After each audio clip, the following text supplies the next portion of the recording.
Welcome to PCMC. I'm your host, Mike Bongiorno. This is a podcast about movies, TV, animation, comics, toys, video games, and all other pop culture ephemera.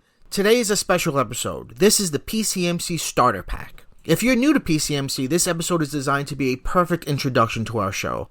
And if you're a longtime listener, sit back and re-enjoy some of our best stuff. PCMC stands for Pop Culture Man Children, and don't let that name fool you. Our show isn't an angry, aggro, bro-y boys club. Here at PCMC, we believe in inclusiveness, we are anti-toxic fandom, and anti-gatekeeping. This is what sets us apart from other pop culture podcasts. We're funny and frank, but we're not aggro D-bags, and we make a lot of stupid jokes about poop.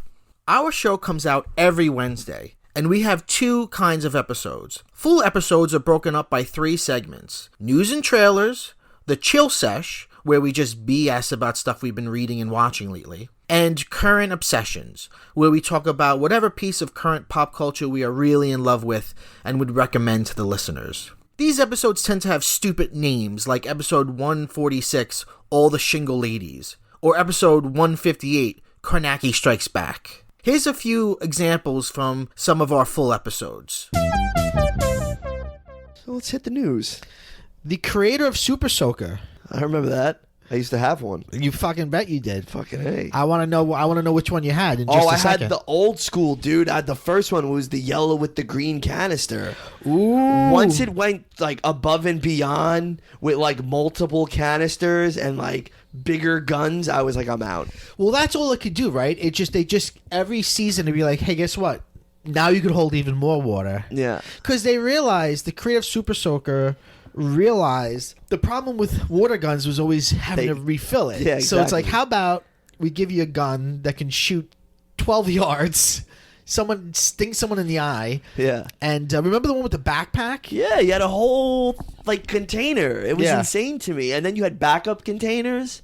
Like I always found Super Soakers and Nerf to be rather problematic.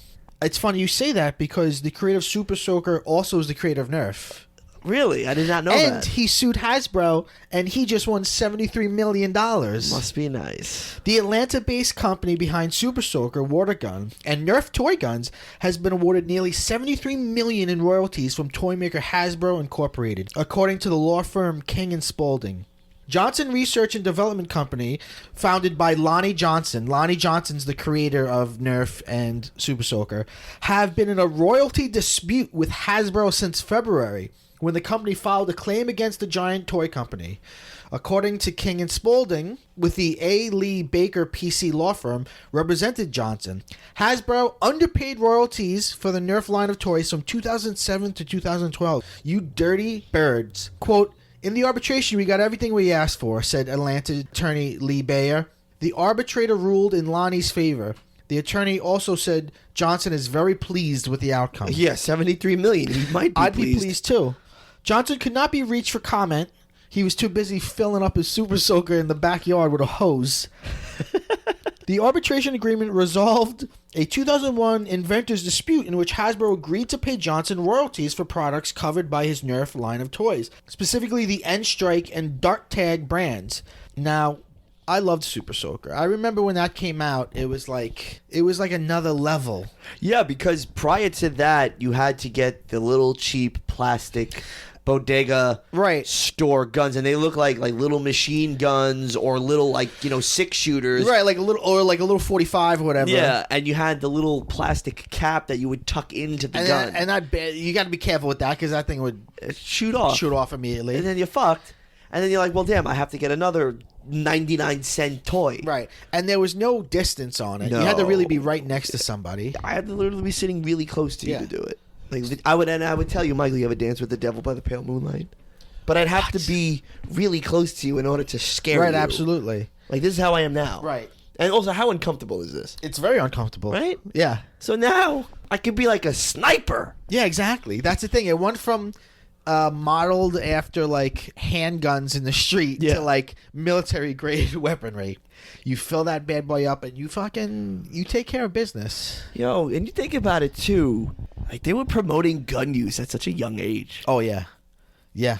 And growing up in the 80s as we did, I had Guns RoboCop galore. toys. Yeah. I had Rambo toys. I had a Rambo machete. I had a Rambo machine gun with a rocket launcher on it. Just thick pieces of plastic. Yeah, and it was so violent. Oh, yeah. But I loved it because it made all sorts of lights and noises. And you thought you were Rambo saving the day. Yeah, I thought I was going in, killing those filthy commies. Yeah, you had no idea about the geopolitical agenda of those movies. No, I just knew they drew first blood. They always did. I didn't draw first blood. They drew first blood. Yeah. Yeah. And now I'm going to launch a rocket at your face. And and then we win. Yeah, I believe that was 89 I got that. Yeah, tie a bandana around your head. I don't think I did, but I did. Oh, yeah, of course. Well, Yeah, I mean, you yeah. have to. If you're gonna do it to do it, Yeah. you got a continuity. Ugh. Was it 89 or 90? Because I remember specifically I had 1 year where I got that Rambo gun. I got some Batman Michael Keaton toys. Sounds like an 89 year. And I also got, and maybe you had some of these too, American Gladiator toys. Yes, I did. This was definitely an 89 year. 89. Maybe on the cusp of 90. Yeah, it was about to be 90. Yeah. Yeah. That was A good time. I'm glad Lonnie. Made 73 mil. I'm glad he kicked fucking Hasbro in the fucking. Yo, Hasbro. Shins. What are they doing over there lately? They are dropping the ball. This is not an official news story. Okay. But we're gonna break you down though. I'm gonna shoot this out here. I haven't right. done the research. I just read it today. Okay. Apparently, they their license on Star Wars just ran out, and instead of immediately re-upping it, they haven't. And this is a big. Are they gonna give up one of their biggest things? Or are they gonna get back on it? Or what's happening? Well, what have they done with it in the past couple of years? In the past have couple of years, been very vocal that it has not been good. It's been terrible, and the just the card backs of the figures are so flimsy. It's like why is this so cheap? Yeah. How did we get here? Well, I mean, the cost to making the toys got cheaper and the cost to buy them got more expensive. Well, maybe they don't need 1,000 points of articulation. It's 4 inches. Let his head move. Let his arms move up and down. Yeah, but then how do you market a new toy? Just fucking. It's not about articulation, Emilio. It's about toyetic joy.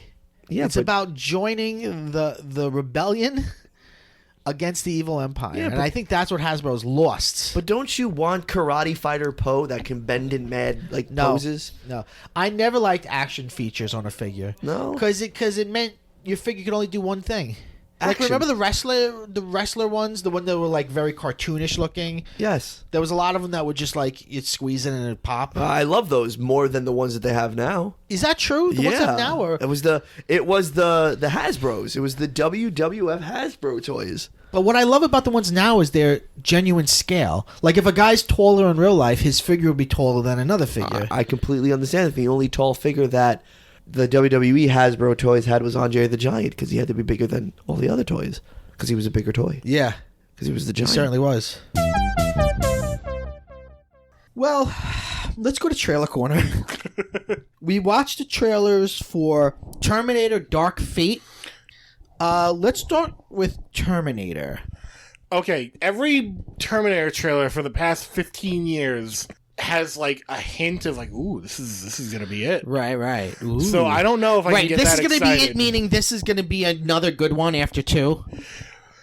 Which it's okay, let's go through the chronology. So there's Terminator 1 and 2, and then right after 2 it diverts. So you have a timeline where You're talking about the timeline in the narrative or the timeline in real life of them coming out? in the kind of both. So you have Because Terminator in the 2, narrative it makes no sense. And Right, now so they you have- recon and cut things out. Right, so Terminator 2 happens, and what we're supposed to assume, I guess, is that a bunch of timelines now exist. Well, there was a Terminator 3. Right. Right. So Terminator 3 is in one of those timelines. Then Sarah Connor Chronicles happens in a different timeline. And that's the show where they're the same age. Yeah. Sarah Connor and John Connor which look was like the same actually a age. really good show. Okay, yeah, I heard it was good. It's just, it ended on a big cliffhanger, so it's I can't really recommend it to anyone. Yeah. Then you have Terminator Salvation. Which was trying to be the first of a trilogy. Right, so that takes place, I guess, in its own timeline. And that changes a lot of what we knew about the narrative from the first movie. Yeah. And then you have Terminator Genesis. Which I really liked. It was okay. But it kind of just like was what it was. Right. And was clearly trying to be a reboot. Right. It was trying to be like, this is part 3. Yeah. But now this new one is trying to be part 3. Right. James so we Cameron have a part. So even just in the world of the Terminator canon, there's 3 part 3s. There's 3 part 3s, and that's not even if you're counting the TV show. Right, exactly. So there's 4 part 3s. Now, it says James Cameron is the producer. And he was the producer for the last one, too, though. Was he really? I'm pretty sure he was. Because in this trailer, they make it like a big fucking deal. James Cameron is back. And first of all, he's not even directing it. Right, like, if he's back, he's directing it. Like, don't give me this, like, he's a producer. But what I'm wondering, and I guess Linda Hamilton is back. She wasn't in the last one. Yeah. All right, let me look up Terminator Genesis from 2015, not so long ago. No. Let's see here. I enjoyed this movie. Was it great? No, but no. And on the whole, I enjoyed the James Cameron did produce it. No, sorry. Based on characters by James Cameron. Maybe he wasn't involved in it. Okay, but I definitely remember him like out on the promotion wagon. Because he was saying, like... He was saying then, this is what I think Part 3 should be. Right. Because he didn't have anything to do with the original Part 3, I think. No, in fact, Arnold Schwarzenegger wasn't going to do Part 3. Yeah. And he went to James Cameron for advice. And James Cameron said if they... if they back up the money wagon, like, do it. Okay. Which, Part 3, I mean... Chris Hardwick's in that one, so... Well, let's talk about this trailer in particular. It's a good trailer. We see that iconic image from the second movie of basically you strap a camera onto a car and then you drive down the highway. Yeah. So you see this really cool like tracking shot of pavement. And it's like the future and what road will you go down? There's no fate but what you make. Then we see we've got a blonde lady Terminator. Kinda? She's the good Terminator, I guess. But they kind of hint at like she's a cyborg. Right, well, yeah, because Linda Hamilton says, you're the most human I've ever seen of them. And she's defending some... It looks like Part 1 just recast with different people. It looks almost like The Force Awakens. Yeah. Because you got like some young... girl who I guess is the new Linda Hamilton. Then you get the real Linda Hamilton. Right, who's the Han Solo. Who's like, hey, I'm old and gruff and here I am. But then there's like a guy who's not Robert Patrick, but like kind of looks like a young Robert Patrick. Right, he actually looks like a pedophile, which I like. I was like, I like that, and it's not necessarily the actor's face. It's the dead eyes in his face, and his dad going to Sears outfit. There's a cool scene in the trailer where that guy is in a truck. Because all these movies have to have car chases. Yeah. Because the one in the second movie was great. And you see, like, the metal, the kind of malleable liquid metal come off of his face, like you saw in Part 2. And it goes through the windshield and forms him on the hood of the car. Yeah. But it leaves behind an exoskeleton. It leaves behind a skeleton that looks like with Arnold's skeleton. It looks like he's a combination of the liquid and the solid. Yeah. Because remember, what's his name? Robert Patrick. Yeah, Robert Patrick, he had no skeleton. He was just pure liquid. This guy looks like he's both. And then he throws something at the blonde woman who I kept feeling... I knew it wasn't because she's not her, but I kept thinking, like, is that Robin Wright? Because she looks so much like Robin Wright. Yeah, no, it's the girl from Game of Thrones. Oh, is she? Sophie, what's her face? Oh, okay. She's blonde. She's got short hair. Yeah. She gets cut, and you see like kind of like metal mesh in her arm. And then it's like, and the trailer does a lot of like, hold on to your fucking socks. Here we go. Boom, boom. And then Linda Hamilton steps onto the pavement, and then we fucking tilt up, and there she is wearing the sunglasses, and she's got a fucking bazooka, and we're supposed to cabin. Yeah. And old Arnold's in the cabin. Oh my god. Yeah, how do we get old Arnold back? I don't know. In the last movie, Arnold... He was old because he hung around too long. Right, and like the actual outside of him got old, which I liked. It kind of made sense. Which, like, I'm sure maybe that'll just be the same excuse this time. Then we had bad CG Arnold in Salvation. Remember that? Yeah. Yeah. Oof. Sorry, McGee. I wish they would just... I don't know what I wish they would do with this franchise. Because Because for all I know, this movie could be a hit, and then like we're off to the races with a new Terminator franchise. Yeah, like, they've been wanting a new Terminator franchise for so long. Right. Now. They keep trying to fucking make it happen. They keep pulling the cord on the fucking lawnmower, and it just sputters out. I don't know. Maybe like try a new idea. Like stop like every new Terminator movie has to like tie into the two that were good. Yeah. Like Salvation was like, oh, you're gonna get the war. It's like, well, not really. Right. You got a lot of mud. Like, yeah, they're kind of in the Prometheus realm of like too much and too big. Yeah. You look at that first Terminator movie, and it's really mostly like just like kind of a horror thriller. It's very small. It's a B movie. Right. It's a robot comes back from the past or from the future to protect someone who's going to be the leader of the resistance. Yeah, it's got a kind of cyberpunk-y aesthetic. But, like, it's very simple. Right, it's super simple. And then 2 is like, oh, shit, now he's good. So it's, like, this weird dichotomy of, like, oh, you think Arnold's bad, but, like, he's good in this one. Yeah. And also, James Cameron, he produced this, like, history of sci-fi series a year or so ago, which I liked, but for the most part, I don't know. I don't like him that much. Well, you're getting 3 more Avatar. Well, I was gonna say, I feel like he's got a gun to my head, and he's like, "You're getting 3 more Avatars," and I'm like, "No, I don't want one." And he's like, "You're fucking getting it," and then he doesn't give it to you, even though you don't want it. Yeah, it's like if I were like, "Hey, Vin, tomorrow you're going to come over tomorrow, and I'm gonna cook you lamb chops," and you're like, "I don't like lamb chops," and then I'm like, "Too fucking bad, you're getting them." But then you're like, and then I call guess you what? tomorrow, I forgot to get the lamb chops. We're doing it next week. Yeah, exactly. Yeah, like, that's. And I'm just like, okay. Oh God, maybe. We keep prolonging it, and then I'm like, I'm not just making you 1 lamb chop dinner, 3 consecutive. And I'm like, I don't know if I can handle 3 lamb chops. I don't know. And then just randomly, I open a lamb chop theme park that nobody gives a shit about. And I'm just picturing like a lamb chop theme park, but like the puppet lamb chop. Yeah. Lamb chop, and what's her name? Oh God, what was her name? I want to say Shelly, but that doesn't sound right. I was going to say Shelly as well. I'm gonna see. Now I need lamb to know chop. this. Yeah, IMDb lamb chop. See what lamb chop's credits are. Lamb chop. I feel like it's on the tip of my tongue. The fuck is lamb chop?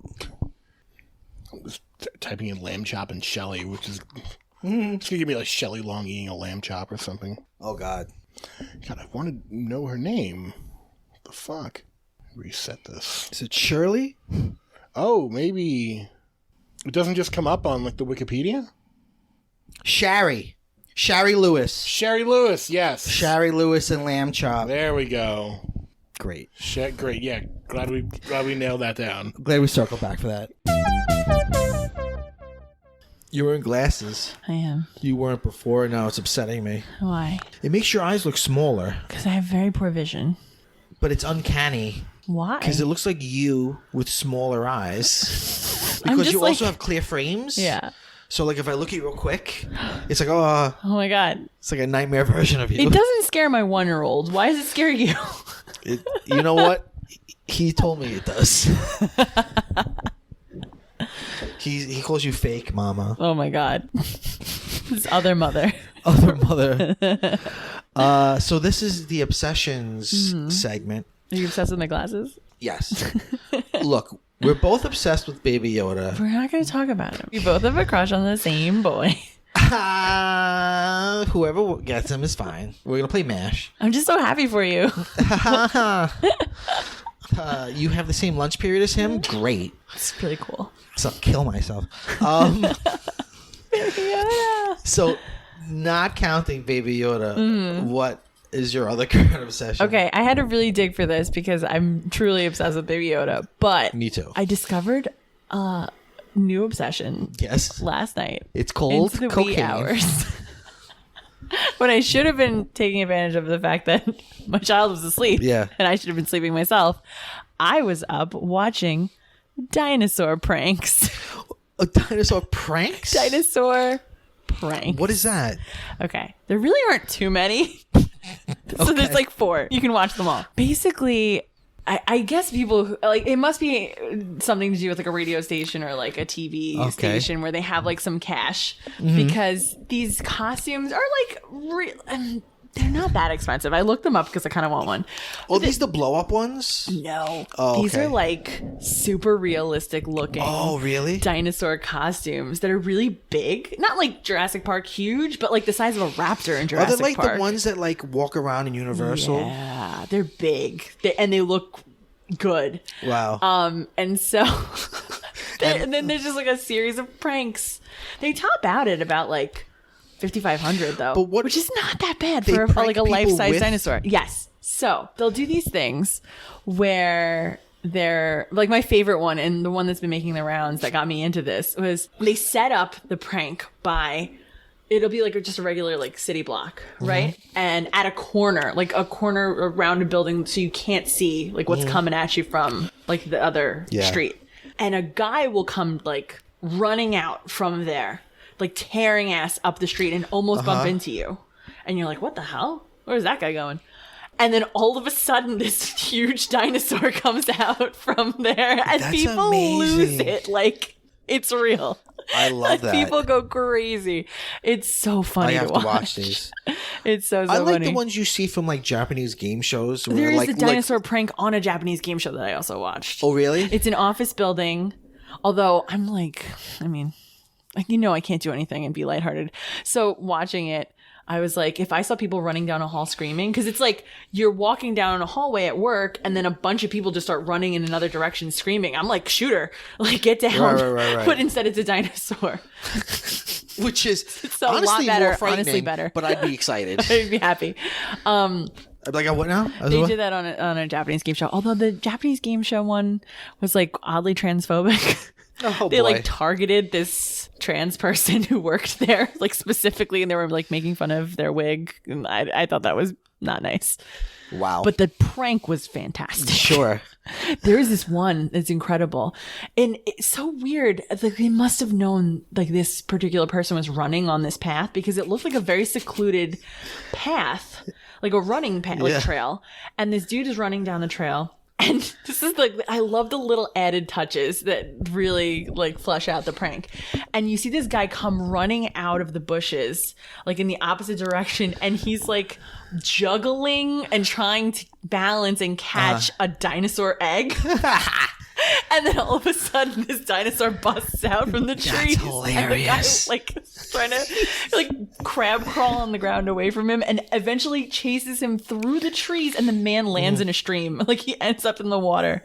I love it. It's so good. It's so good. That's fantastic. And then, like, Hamish and Andy, it's like, I think, an Australian radio show. That name makes me uncomfortable. Yeah, they did one, but they didn't. It wasn't as fun because they just like prank their employees, who like know they're known for pranks. So it's like you could be pranked at any point. Yeah. They did it in a parking garage. I feel like there's a lot of those in parking Yeah. garages. Like, there's a lot of Japanese ones with like Ring Girl. The Oh, Ring in a Girl. parking garage. Yeah. I guess because it's like a kind of creepy. I saw area. one where it was, I guess it was the lobby of the BBC building, and there was like a Dalek that would come out and be like, exterminate, and like That's jump not at scary you. though. I guess it's just like startling. Yeah, everyone got freaked out. Sure. Everyone like, what the? Oh. Oh, When you work at the BBC, you're going to see Daleks. It's going to happen. Yeah. It's part of the, you know. I like those though. Like, do you remember the show Scare Tactics? Yes. Oh my god. My favorite one is when they go to the animal testing lab and they're supposed to be there. They're like a repo service.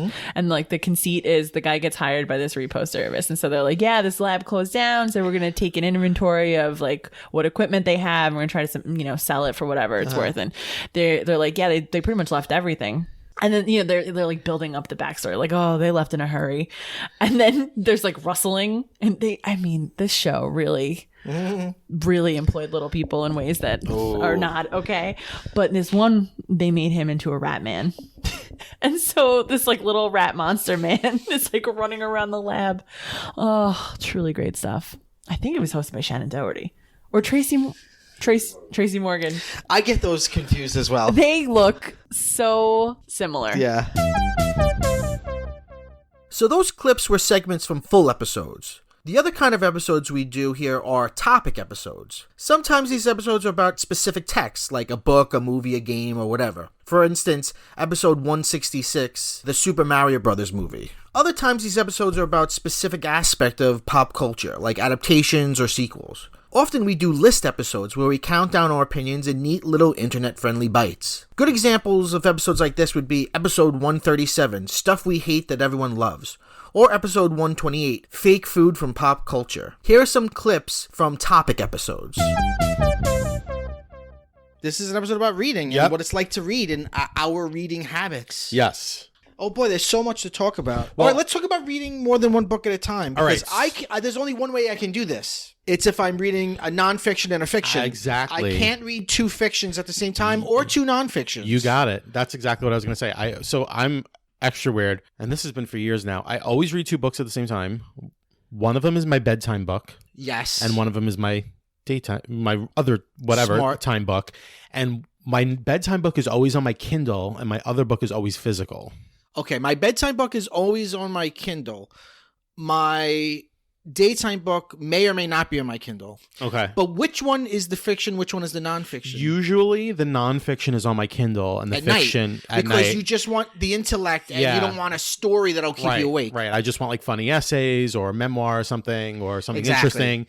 And then like my daytime book or whatever other time book is the novel. That's usually a physical book. When I read a novel late, I'm like, oh boy.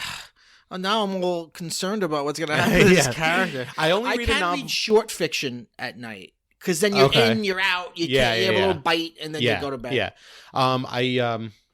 I only read like a physical book. I don't like to read physical books at night because I like to just like snuggle in the dark with my Kindle on. Oh my.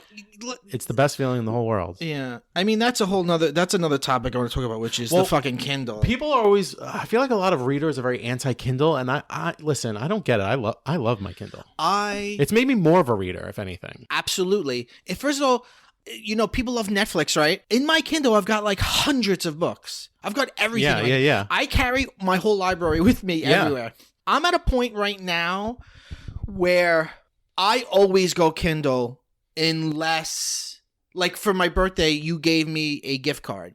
Yeah. And so with a gift card or if I got to buy physical media, I buy like either from an author that I collect their stuff or like something kitschy. Yeah, I just bought for $9 a huge The Complete Works of Edgar Allan Poe. Is it the black one with the red writing? Yes. I teach out of that book. Wait, black one with red writing? It's the Barnes Noble one. It's black and it's got the raven on the front. Yes. I teach out of that book. That's right. Yeah, I have that. Yeah, it's beautiful. It's beautiful, but the paper is like Bible pages. Yeah. Well, tissue thin. Yeah, and that's a one where I'm like, that's a great Halloween book. Yeah, but I'm getting little bites out of it. Did you read what have you read recently out of there? Masquerade of Red Death. Ooh, that's a good one. That's a very good one. I gotta say, maybe it's because I'm not that bright. The poetry is not hitting me the way that the stories are. Have you read Annabelle Lee? No. It's a good one. It's a poem or it's a short poem. Some of them, like Lenore, is a short poem. He loves L's. Did you know that? He loves the sound of the L. Lenore. Yeah. But L's is like the sound of the L is like a motif across his works. So you teach that? Yeah, in my American Lit class. I've been writing and I'm doing the Cask of Amontillado with my. I haven't read that yet. Ooh, that one's so good. I think that might be for my money. That's his best short story. I just read Telltale Heart and I fucking loved it. And the best part of Edgar Allan Poe's short stories is that the narrators are all insane. Thank you. Well, that's not talked about enough. I don't know if you. Well, you and me both use Goodreads, which is an app, which is kind of like Facebook, I guess, for readers. I like it. I have fun with it. I don't know if you've seen. As I read them, I rate all his stories. I haven't seen that. No. I wrote a review of Telltale Heart because, like when you read anything classic, you walk away with, oh, that's not what I thought it was, right? Or that's not what everyone says it is, right? So the two things that came away with is number one, it's funny. He's funny. Yes. Why is it that when time goes on, we always forget that certain writers are funny? It's outright a funny thing because it's this bananas guy like, I'm not crazy. Yeah. And it's the first word I think is true. Right. Which is so ironic. And then the next line is like, why would you say I'm crazy? I'm not crazy. Let me tell you how not crazy I am. And they talk about being crazy. Detail I took. Yeah, the plans that I took and the skill that it took to kill this man shows that I'm not crazy. Right, exactly. Which is so funny. And it's funny. It's so out there. It's funny. And the other thing is the heartbeat is like one paragraph. It's not about that. No. It's about obsession and being driven to madness, which is what all his work, I guess, is about. Right. And murder. It's mostly about him murdering the old man, which is his dad. Because of his eye. It's his landlord. Oh, it's his landlord. See, I read it as his dad. I mean, I'm sure. he only says it's the old open man to interpretation, but I interpreted it as like he was like a tenant. And yeah. But I could be wrong. I saw a play. I went to like this festival where they were putting on like play versions of Edgar Allan Poe's works, and there was a version of The Telltale Heart where it was like acted out, but the entire thing was read aloud. But in this version, it was a wife talking about killing her husband. Oh, okay. And that's her old man. It was her husband. Oh, I see. So it's open to interpretation. Right. Yeah, I found it funny, and the heartbeat is it's all about his. the eye. Right, and right. It's that thing where people don't understand what Gothic was, and they confuse Gothic with contemporary horror. It's not a science fiction, or I should say, it's not a horror fantasy story where he's being haunted by, a supernatural right thing. It's him being bananas. Right. Yeah. The Black Cat is another really good one. I haven't read that yet. But all of his narrators, at least for his his major works, are all insane people. Well, even just the idea of going crazy is even the Raven can having a broken heart make you crazy. Yeah, and it's that whole thing of if you're crazy, do you know it? Right. Because it's the argument is if you're asking if you're crazy, then you're not. Right. It's when you're not asking anymore that you probably are. Right. So today's special topic is media crushes. Yeah. I'm so excited about this. Me too. The truth is, even though I'm a 35, almost 36-year-old man, I think I still have media crush. I still think, every movie I watch, I have a crush on. I'm like, this is the person I have a crush on. It just sounds like you had crushes on movies. No, not the movie itself as a corporeal being, but I have such a crush on Die Hard. Right. Oh my God, Die Hard. Die Hard, you're so funny. I love your runtime. You're like the perfect length. You're my favorite Christmas movie. Oh God. I bet you don't hear that from everybody. What's more annoying? Someone who my God, someone who says Die Hard's a Christmas movie, or someone who says, Frankenstein's the name of the the monster. Binks from Hocus Pocus, but person Binks, not cat Binks. Is he mushroomed? You know what? He's kind of moppy. He's got a mop top. I do love a blonde with a mop top. Okay, yeah. Binks from Hocus Pocus. Yeah, when he's a boy. Yeah, for sure. Because this is so bad. Oh boy. I love the idea. This is an episode where we're learning a lot about us. Yeah, big time. So I love the idea that at the end he's a handsome boy. Yeah. And this whole time you're like, this is just a sassy cat, and he's gonna be my pet, and he's gonna be my best friend, and then he turns into a handsome man. Yeah. Because he's Danny to Thora Birch's character, and he's like, don't cry, and puts his hand on her face, and I'm he's the ultimate partner that you want. It's and that's the dream. Well. 1700s ghost. That's Didn't he also want. Isn't he selfless? Didn't he do it for his sister? He did it for his sister. He went after his sister. He was a little too into his sister. Well, I'll change that. Yeah. So don't worry. That's the only woman he knew, probably. His sister. It was a village. Yeah, he was super cute. He's on NCIS. Okay, is he still cute? He's less cute. Okay. Yeah. That one always reminds me of another one. How did you feel about Casper as a living boy? The Seventh Hour. I was into it. I like ghosts. I like ghosts. I like a ghost. I do. When a ghost turns out to be a cute boy, I'm like, hello. Hello. Oh, you know I love a ghost. So that's like a weird one, right? So Devin Sawa at the time was in Now and Then. Mm-hmm. And you by the way, I've never heard this name before right now. Devin Sawa. S-A-W-A. Okay. Sawa. Sawa. It's Devin Sawa. And he was very much like being set up as a teen heartthrob, and then he did this thing with Casper.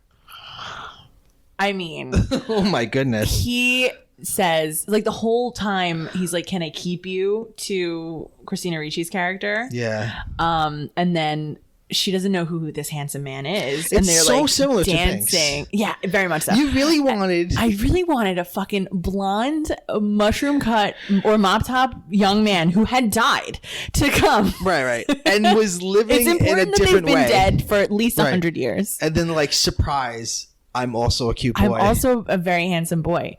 And we'll dance and float away. And then he says, "Can I keep you?" And that's how she knows it's Casper. Because she doesn't know who this magical man you're like, is. You can keep me. I'm like, keep me on wherever you want. I had a crush on Dan Aykroyd as a Ghostbuster in that movie. Oh my God. Who are you going to call? Someone else. Yeah, which as a Ghostbusters fan, I found that scene bullshit. I was like, you've beat Gozer the Gazarian, and you're afraid of these three guys. They seem fun, honestly. These asshole ghosts that are named after physical attributes. Oh my God. Ha ha ha! We have fun. As you've already heard, we have a gaggle of awesome people on our show. I'm Mike, I'm here all the time, but I'm usually joined by either Janine, Emilio, Anthony, Jen, or Vin. Basically, all the smart, nerdy friends I have.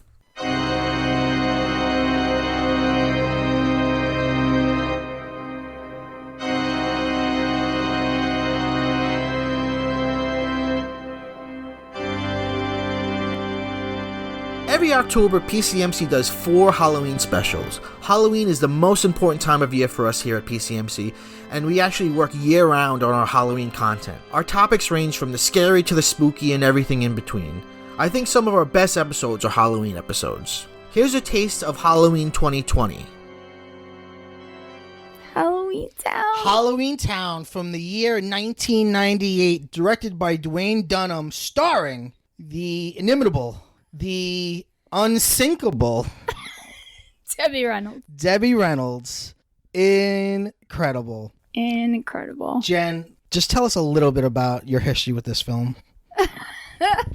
I mean, I saw it when it came on Disney Channel. Wasn't it like one of the first DComs? I think it's either the first year or the first couple years. Yeah. I moved my coffee cup with my foot. Okay, all right. But Jen heard the noise and was terrified. This is what I'm dealing with here. It sounded like it came from the closet. Maybe it was Dr. Giggles. We don't know. No, that was me moving my coffee cup with my foot. All right. Dr. Giggles does not live in my closet. All right. So you saw it when it first came out in 1998. How old were you? I was 11.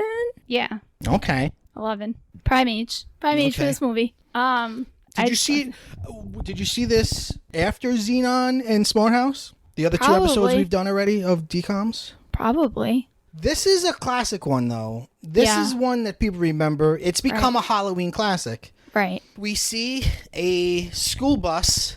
Well, first we see a stop sign. Then we see a stop school sign bus with spiderweb on it. Spiderweb on it, so you know it's spooky.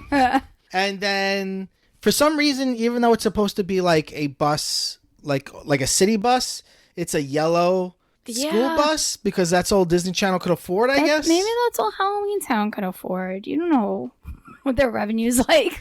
Fucking Debbie Reynolds should have called Michael Eisner and be like, why the cheese bus? God damn it. I Do you was know who I Singing am? in the Rain. Do you know I was in Singing in the fucking Rain? Do you know who my daughter is? By the way, you think Carrie Fisher saw this movie ever? Yeah, why not? No? I don't know. I'm asking you. Yeah. I feel like both are very likely. If you told me, yeah, of course she saw it, I'd be like, yeah, of course. If you told me, no, she never saw it, I'd be like, yeah, that also checks out. Yeah. Billy Lord has definitely seen it. Oh, yeah. How old is she? She's in her 20s, I think. Oh, she's in her 20s? Yeah. Maybe. She's Probably. definitely seen it. Probably. Well, it was only 2015 that her mother and grandmother died, right? So she Yeah. definitely, as a kid, saw Halloween Town. Upsetting. Probably. Anyway, the bus comes. It's like fucking Harry Potter style. The bus flies in, Yep, goes and down, lands. and here comes Grandma Aggie Grandma Aggie. and her Mary Poppins Yeah, bag. she's full. She's full Mary Poppins when we first see her. I like that she treats her bag like a dog. Yeah, It's like her little puppy. Like she pats it when it comes to her. right. and it follows her around. I know. She doesn't carry it. I know, but if it Right. And their name is Cromwell. They're the Yes. Cromwells. Debbie Reynolds is Aggie Cromwell. So she comes into the house, and Mom's like, oh, fuck. And Grandma Aggie's like using magic left and right. Yeah. Fucking blowing up spots, not even trying to hide it. She's like, No. here. She takes crazy shit out of her bag. Mary Poppins like style. candy and a skeleton and some garlic. You Yeah. know, the huge. The kids are like, The huge. what is happening? This is magic. No, they're not. And also, there's a weird thing of like, we haven't seen you in a while because Mom keeps them Right. from Grandma, Yeah. which is fucked Yup. up. I'm with you on this one. Yeah. And, Mom's all like, we can't celebrate Halloween. And Grandma Aggie's all like, woo, it's Halloween, bitches. Let's have some candy. Woo. But she has did you notice the candy? No. It's like hard grandma candy. Fuck yeah. Delicious. It's the kind of candy you suck on. It's grandma candy. I'm for it. Debbie Reynolds bought it herself. She was like, I'll bring it to the set. Don't worry. I mean, I'm not complaining. I'm just saying, Right. for someone that's from Halloween Town, you don't Right. expect grandma candy. Right. And she comes this night especially because it's Marnie's 13th Halloween. Which is important. Right. Because why? Because if she doesn't start her training, she loses her powers forever. Too old to start the training. I don't get it. It's from Empire Strikes Back. Oh, okay, I get it. Was I any different? That's Obi-Wan. Never mind. All right. By the way, Grandma Aggie's dressed like your aunt that drinks a lot of red wine. Oh, she's come on. she's all cheap bead jewelry and fucking like shawls. So many shawls. So many. So many shawls. It's not even a shawl. She has one key. She's very drapey. Okay. She's very, very That's what drapey. witches wear. I know. She looks like fucking Stevie Nicks coke dealer. All right. All right. No one asked for that comparison. So anyway, Mom is obviously upset that Grandma's here and not hiding it.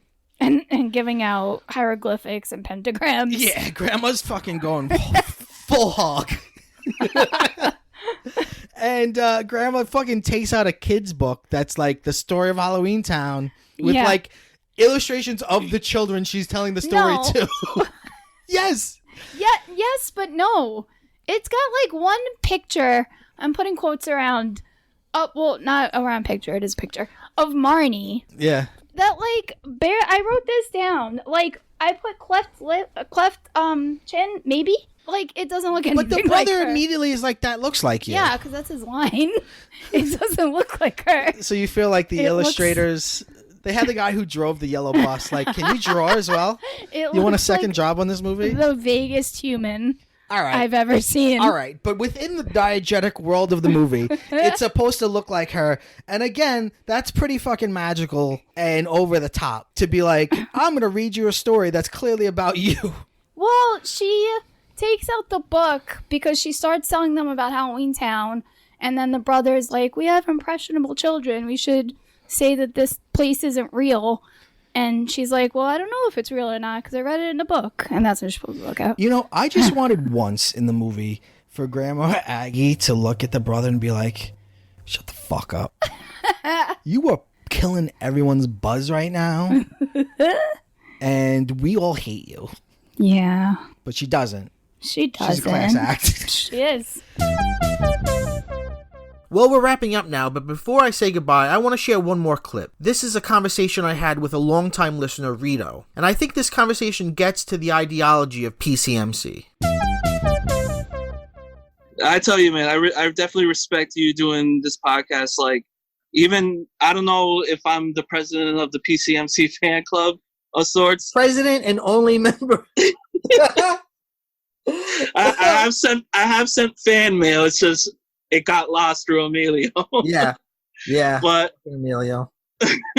But the thing I like most about your show is that you cover topics and you discuss things without, insulting the listener.